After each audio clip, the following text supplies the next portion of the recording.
दिल्ली की भाग-दौड़ भरी जिंदगी, रोशनी से जगमगाती सड़कें और इन सब के बीच खड़ा एक पुराना, खामोश होटल। इस होटल का कमरा नंबर 304 बाहर से देखने में किसी भी आम होटल के कमरे जैसा लगता है, लेकिन अंदर एक ऐसा गहरा राज दफन है जिसने पूरे देश की पुलिस और जांच एजेंसियों को हिला के रख दिया है। एक सर्द रात 11 लोग इस कमरे में दाखिल होते हैं। अगले दिन कमरा अंदर से बंद मिलता है और जब दरवाज़ा तोड़ा जाता है तो अंदर कोई नहीं होता, एक भी इंसान नहीं। सामान वहीं रखा था, चाय के कप अभी भी मेज पर रखे थे जिनमें से हल्की भाप उठ रही थी। टीवी चल रहा था, लेकिन वो 11 लोग जिनमें बच्चे और बुजुर्ग भी शामिल थे मानो हवा में कहीं गायब हो गए हों। आखिर कैसे? ये कहानी शुरू होती है 14 नवंबर की उस मनहूस रात से। सर्द हवाएं चल रही थीं। रात के लगभग 11 बजे एक परिवार इस होटल के रिसेप्शन पर पहुंचता है। सब कुछ बेहद सामान्य लग रहा था। सीसीटीवी फुटेज में वो सभी रिसेप्शन से चाबी लेते, रजिस्टर में साइन करते और सीढ़ियां चढ़ते हुए साफ दिखाई देते हैं। उनके चेहरों पर कोई डर नहीं था, कोई तनाव नहीं था। रात 11:15 पर वो सभी कमरा नंबर 304 में दाखिल होते हैं। दरवाज़ा अंदर से बंद कर लिया जाता है, ताले की कुंडी लगने की आवाज़ आती है और उसके बाद सन्नाटा। एक ऐसा सन्नाटा जो आज तक नहीं टूटा।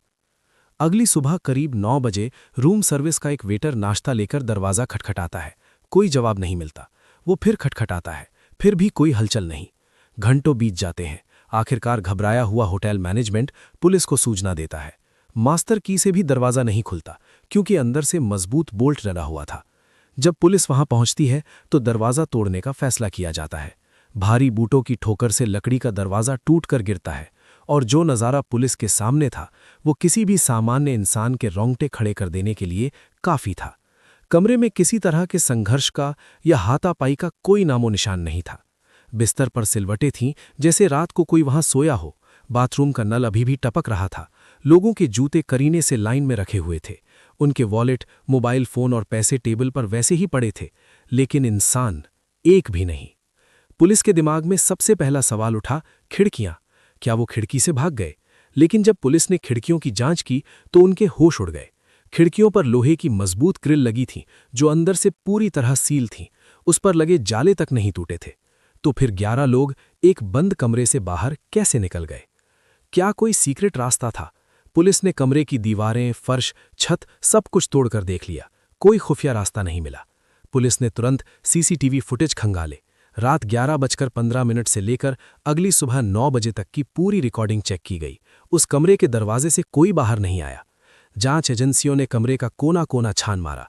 फॉरेंसिक टीम ने फिंगरप्रिंट लिए, यूवी लाइट से जांच की, लेकिन उन्हें एक भी ऐसा सुराग या पैरों का निशान नहीं मिला जो ये साबित कर सके कि वहां कुछ असामान्य हुआ था। क्या ये कोई सामूहिक अपहरण था?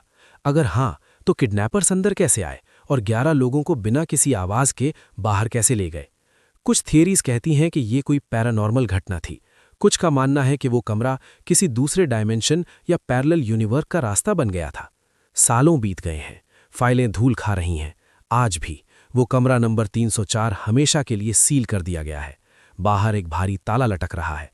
वो 11 लोग कौन थे, उनके साथ उस रात उस बंद कमरे में क्या हुआ और वो कहाँ गए, ये आज भी भारत की इतिहास की सबसे खौफनाक और अनसुलझी पहेली है।